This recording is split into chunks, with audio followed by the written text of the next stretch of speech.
Arsenal mantapkan posisi di puncak klasmen. Manchester City terus konsisten menebar ancaman. Drama Anfield berakhir dengan senyuman. Salam olahraga, selamat beraktivitas untuk teman-teman semuanya, baik yang ada di Sabang sampai Merauke. Kembali lagi di channel Kode Bola dan di video kali ini kita akan mereview hasil pekan ke-16 Premier League Liga Inggris musim 2025-2026. Sebelumnya kami ucapkan banyak-banyak terima kasih untuk teman-teman yang sudah subscribe channel ini agar kami terus bersemangat memberikan update-update informasi terbaru seputar dunia sepak bola, khususnya dunia sepak bola dalam negeri. Langsung saja kita mereview hasil pekan ke-16 lanjutan Premier League Liga Inggris musim ini, teman-teman. Chelsea menghadapi Everton, teman-teman, yang berakhir dengan skor 2-0. Ini akhirnya Chelsea kembali ke track kemenangan setelah beberapa pekan yang lalu mungkin mendapatkan hasil yang kurang begitu maksimal. Kita tahu bahwasanya bukan hanya Liverpool yang sedang dilanda prahara di dalam rumah tangganya, tetapi Chelsea juga mengalaminya juga, teman-teman. Enzo Maresca beberapa hari yang lalu sebelum pertandingan menyampaikan bahwasanya dia memiliki 48 jam terburuk dalam kepelatihannya di Chelsea. Itu menunjukkan bahwasanya Maresca sepertinya sudah tidak didukung lagi oleh manajemen karena rentetan hasil yang kurang maksimal. Dari 5 pertandingan hanya 2 kemenangan, 2 kali seri, dan 1 kekalahan. Ini yang membuat pertandingan sebelum menghadapi Everton begitu syarat emosional, syarat tekanan bagi Enzo Maresca. Bahkan sudah ada muncul beberapa kandidat pengganti Enzo Maresca di Chelsea. Akhirnya terjawab dan kemarin Chelsea berhasil menghadirkan kemenangan di Stamford Bridge dengan skor 2-0, kemenangan atas Everton. Selanjutnya Liverpool menghadapi Brighton, berakhir dengan skor 2-0, teman-teman. Kita tahu juga bahwasanya prahara rumah tangga yang terjadi di Liverpool itu begitu sangat memanas setelah apa yang disampaikan Mohamed Salah di sesi wawancara, mengkritik habis-habisan baik timnya maupun Arne Slot sebagai bosnya, yang seperti dia merasa dibuang ke kolong jembatan atau kolong bus setelah apa yang sudah dilakukan begitu banyak untuk klubnya, tapi ya seperti dibuang oleh bos Arne Slot. Padahal hanya beberapa pekan saja dicadangkan, dan memang bisa kita lihat mungkin fans Liverpool juga sepakat bahwasanya performa Salah di beberapa pertandingan itu memang tidak cukup bisa memberikan kontribusi yang maksimal atau sedikit menurun performanya.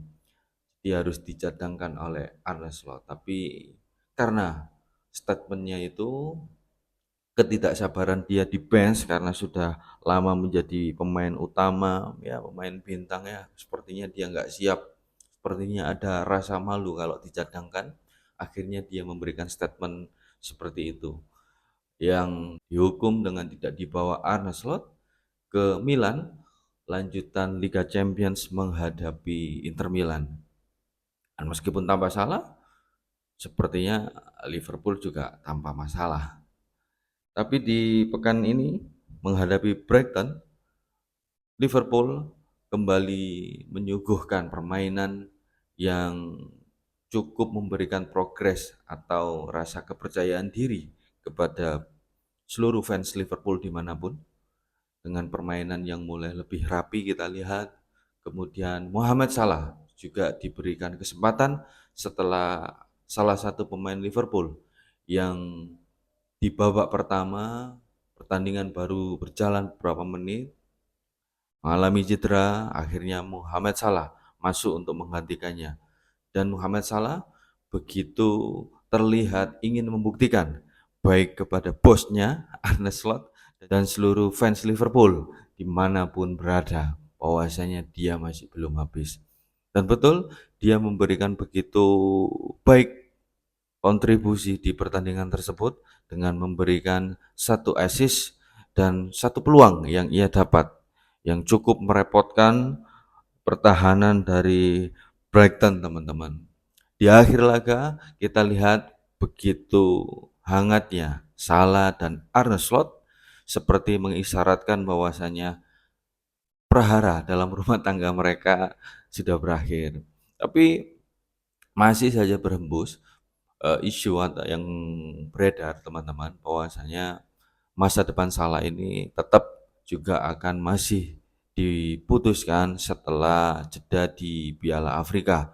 Karena Salah kita tahu di menjelang akhir Desember akan pulang ke Mesir untuk membela negaranya di turnamen Piala Afrika, teman-teman. Fabrizio Romano menyampaikan bahwasanya ada kemungkinan besar masa depan Salah itu diputuskan nanti setelah selesai ajang Piala Afrika. Ya, semoga saja solusi yang terbaik untuk Salah dan Liverpool, karena kita tahu Salah mungkin sudah menjadi pemain yang fenomenal dan bersejarah di Liverpool atas apa yang sudah diraihnya, yang diberikan kepada Liverpool. Ya, semoga kalau semua mau berakhir ya berakhir dengan baik lah, seperti itu. Selanjutnya ada Burnley melawan Fulham yang berakhir dengan skor 2-3 untuk keunggulan Fulham. Kemudian Arsenal menghadapi Wolverhampton yang berakhir dengan skor 2-1. Ya, selamat untuk para fans Arsenal dimanapun kalian berada. Ya, kita tahu ini adalah kemenangan yang sangat penting bagi mental para punggawa Arsenal, di mana hasil yang kurang memuaskan di minggu yang kemarin, di pekan yang kemarin, yang jarak poinnya sekarang sudah mulai tipis dengan Manchester City di peringkat kedua. Tentu ini membuat sedikit gusar Arteta, baik juga badai cedera yang dihadapinya di pemain-pemain inti, ditambah lagi dengan performa yang kurang begitu bagus tim Arsenal.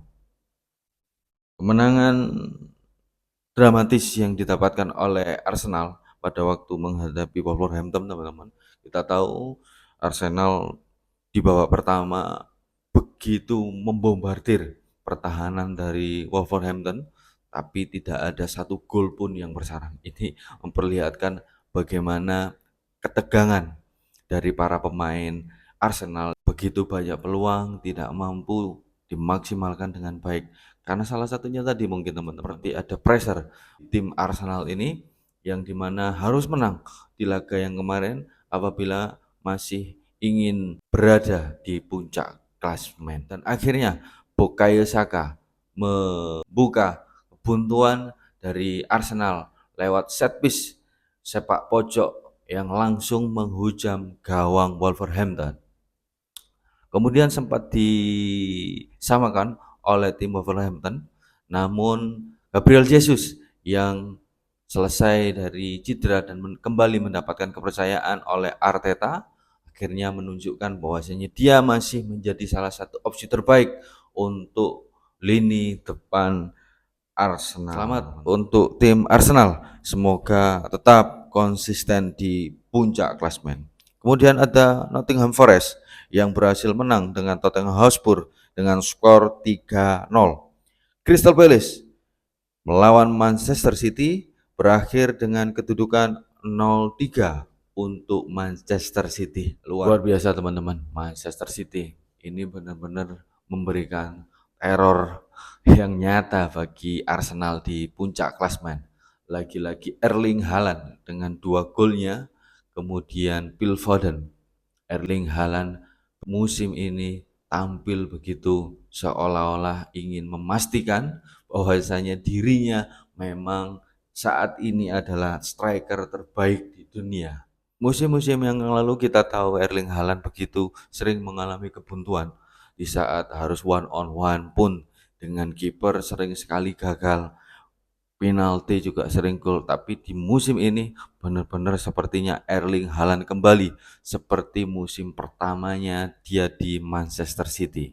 Ya, ini tentu akan menjadi ancaman nyata bagi Arsenal, bagi Arteta dan kawan-kawan bahwasanya Manchester City saya rasa sudah menemukan performa terbaiknya.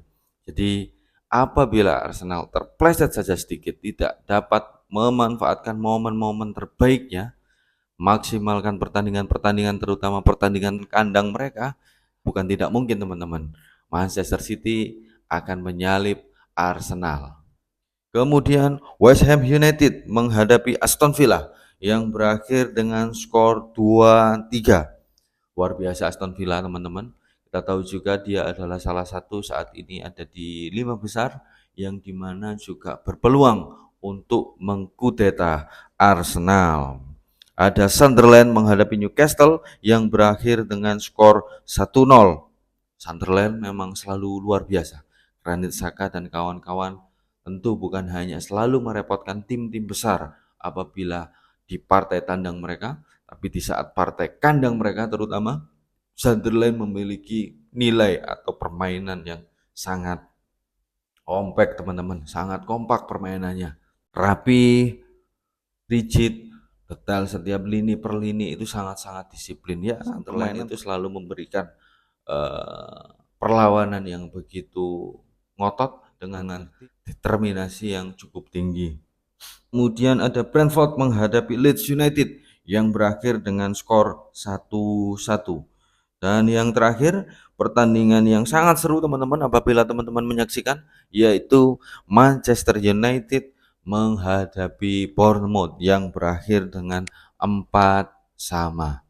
Kita tahu pertandingannya sangat menarik bagi kita penikmat sepak bola karena jual beli serangan terjadi dan banyak gol terjadi. Saling balas membalas gol terjadi di pertandingan yang sangat ketat tersebut teman-teman. Di pertandingan akhir sesi wawancara Ruben Amorim menyampaikan tentu kekecewaannya karena di babak pertama begitu banyak peluang memang yang dimiliki oleh tim Manchester United tapi tidak dapat memaksimalkan menjadi gol. Dan di babak kedua begitu berimbang teman-teman, sehingga terjadi jual beli serangan dan banyak gol yang terjadi. Dan di menit-menit akhir keunggulan harus pupus oleh serangan yang sporadis yang dilakukan oleh tim Bournemouth yang menghasilkan gol dan menyamakan kedudukan menjadi 4-sama.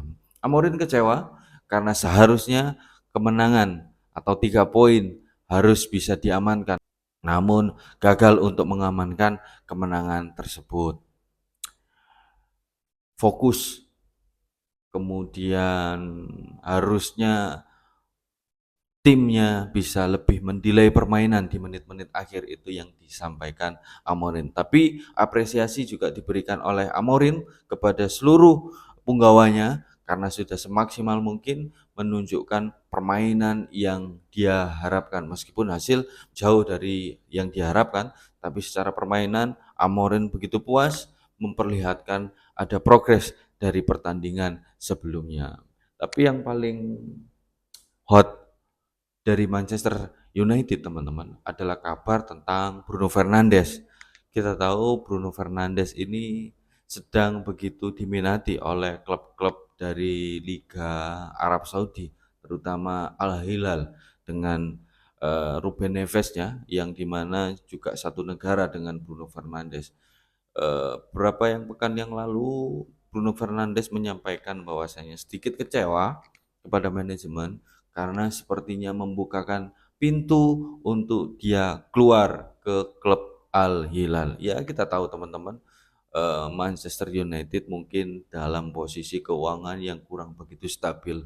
Jadi apabila Bruno Fernandes dibeli oleh klub Arab yang pastinya akan dengan harga tinggi, tentu itu akan sedikit membuat sehat keuangan daripada Manchester United. Tapi kekecewaan dari Bruno Fernandes adalah kenapa kok kesetiaan dia loyalitas dia kepada Manchester United tidak begitu mendapatkan dalam tanda kutip balasan. Jadi seolah diberikan pintu untuk Bruno Fernandes keluar dari Old Trafford.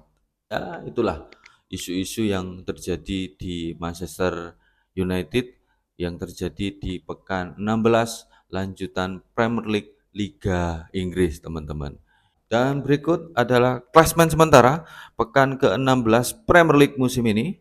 Yang pertama, posisi puncak masih ditempati oleh Arsenal dengan 36 poin, disusul oleh Manchester City dengan 34 poin, selisih hanya 2 poin, teman-teman. Kemudian Aston Villa dengan 33 poin, selisih 1 poin saja dengan Manchester City. Kemudian ada Chelsea dengan 28 poin, ada Crystal Palace di posisi kelima dengan 26 poin, dan Manchester United meskipun dengan hasil imbangnya sekarang posisinya tetap di peringkat ke-6 dengan 26 poin. Kemudian ada Liverpool dengan 26 poin juga, ada Sunderland dengan 26 poin juga. Kemudian ada Everton di posisi ke-9 dengan 24 poin, ada Brighton, kemudian ada Tottenham Hotspur, Newcastle United, Bournemouth, Fulham, Brentford, Nottingham Forest, Leeds United, West Ham United, Burnley, dan juru kunci adalah Wolverhampton hanya dengan 2 poin, teman-teman. Kemudian untuk top skor pekan ke-16 Premier League musim ini, posisi pertama masih diisi oleh Erling Haaland dengan 17 gol, kemudian Thiago dengan 11 gol dari Bournemouth, Ekitike di peringkat ketiga dengan 7 golnya, Phil Foden dengan 7 gol, Mateta dengan 7 gol dari Crystal Palace. Asis masih ditempati oleh Bruno Fernandes yang terbanyak dengan 7 asisnya. Kemudian Sergi, pembelian terbaru dari Manchester City ini yang kemarin juga bermain begitu impresif saat menghadapi Crystal Palace. Ya, itulah top skor dan top assist di pekan 16 lanjutan Premier League Liga Inggris musim 2025-2026. Salam olahraga, salam kode bola.